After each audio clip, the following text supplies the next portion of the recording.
Now, Charlie Strong has spent a lot of time saying that he's not worried about national championships, that they're not paying attention to the expectations.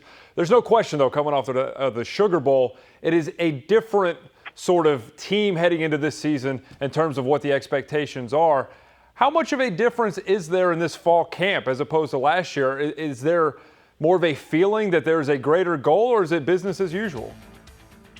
Well, you can definitely feel a difference, really, between this fall camp and any of the fall camps under Charlie Strong. And I think a lot of it has to do with just the experience of having guys who understand his system, who understand his expectations, and are playing at kind of the pace of practice that he's always stressed since he got hired here.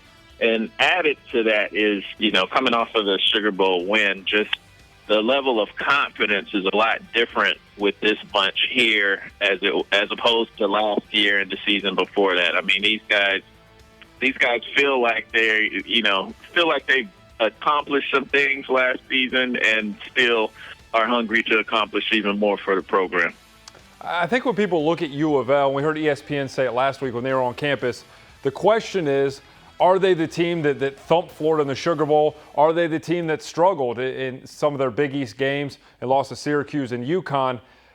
Do you think they're somewhere in the middle? When you're looking at this team, the confidence they have, how much of starting this season are they that team that thumped Florida in the Sugar Bowl?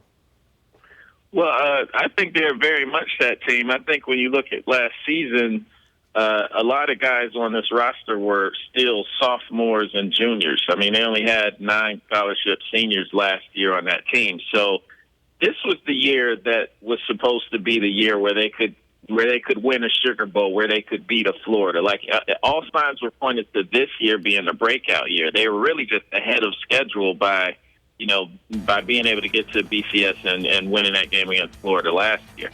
So I think last season's struggles had a lot to do with just young guys still maturing into playing their roles. And this year should be when we really see the fruits of having a team loaded with juniors and seniors and guys who have played under Strong for now 3 and 4 years.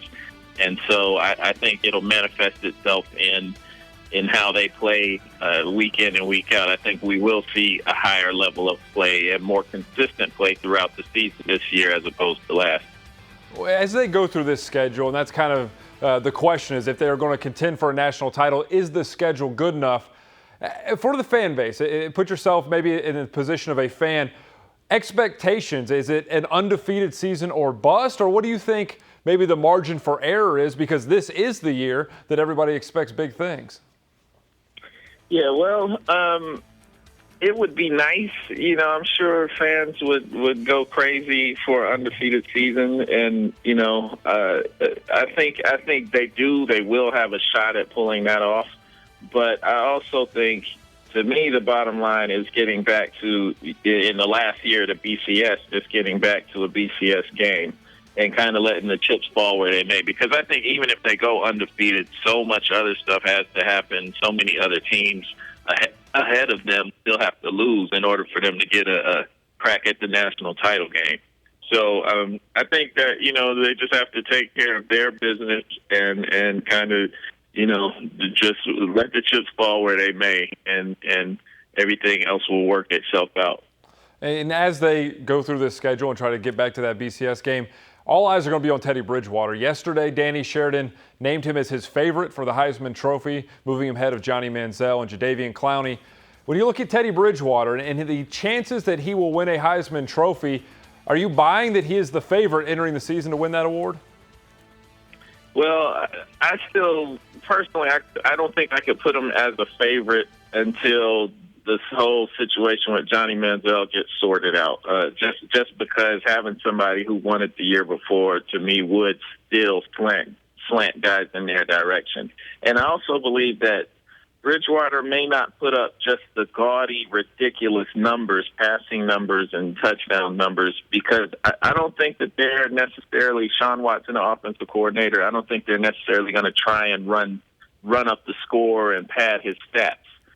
So I think from a national perspective, if you don't watch them play on a regular basis and you just look at numbers, you may wonder why, he passes for 260 yards in the game instead of 400, something like that. I think that may make his road a little bit tougher. But, for my money, when you just watch him play, I think that speaks volume. And if you have Heisman voters that are really tuned into what he can do, I think he would have a better shot at it. But I think it just kind of gets into a popularity contest sometimes, and a contest where you're just looking at numbers as opposed to really evaluating the player. So I think that might hurt Bridgewater. Well, kind of to that point, do you think because of the schedule and because of maybe Teddy trying to win a Heisman, there's a little more pressure on Charlie Strong to maybe run up the score? Fans always point back to the Kentucky game last year where they appeared to just call off the dogs at one point. Do you think this year maybe that philosophy changes and they try to help Teddy win a Heisman or try to increase their national profile, I guess, as they try to maybe compete for a spot in a BCS game? That's the big question heading into this season, if they will kind of change their philosophy with that. And I tend to think that they're not going to. I think they're just going to play the game that they play. And if that means Teddy throwing for 300 yards a game, then that's great. But if that means, he's handing the ball off, or he's not playing in the fourth quarter in the game where they have already kind of settled the outcome early, maybe he does get pulled for Will Gardner. I think one of the things that they have to keep in mind is that Teddy will probably leave after the end of this season, and you got to have a guy ready for next year. I mean, I think if they are ahead big in some of these games, that we will see Will Gardner come in as the backup quarterback, just to kind of get him some live rep in a real game situation. So all of those things, it's something that we're going to have to keep an eye on as the season progresses. The big story, even nationally, got some coverage is Michael Dyer, of course, joining the team. He joins a group of running backs that has experience and is pretty talented. What do you expect from him this year, and is he going to be a difference maker for that offense?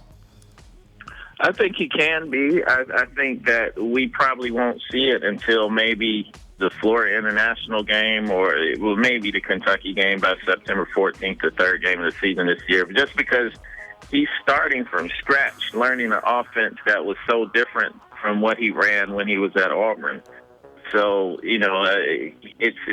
it's a process. He's definitely, I shouldn't say definitely, but I would be highly surprised if he ended up starting from day one. I really don't see that happening. Dominique Brown and Sonoris Perry. Sonoris Perry, who coming back from a serious knee injury, but he's progressed faster than anyone expected. So I think between Brown and Perry, one of those guys will emerge as the starter. And I definitely think they're going to get Dyer some carries early, just allow him to contribute early on to kind of get his feet wet. And as the season goes on, I expect him to do a little bit more incrementally. But I can also see it being a year where you have three guys who rush for like 700 yards, and you never established just one feature back. I could see that happening easily. We'll let you go with this question. Ohio, of course, is the first game of the season. They are a team that people expect to be pretty good. They're now coming maybe a trendy pick for an upset. Today, SB Nation predicts Ohio to beat U of L in that opening game. What do you expect from the Cards? Is there any upset threat in that first game? Maybe I can't see that happening in this first game just because of how much preparation goes into the first game. My understanding was that Ohio lost a lot of starters from last year. The last year's team certainly was formidable for them, but I don't see them coming in with all of the hype, with all of the build-up for this season for this football team. I can't see that happening. If I had to pick upset on this schedule, it'd probably be later in the year. Maybe in October when they head down to South Florida where they've only won one time. Maybe the final game of the season when they play at Cincinnati. But I don't see them losing at home at all this year.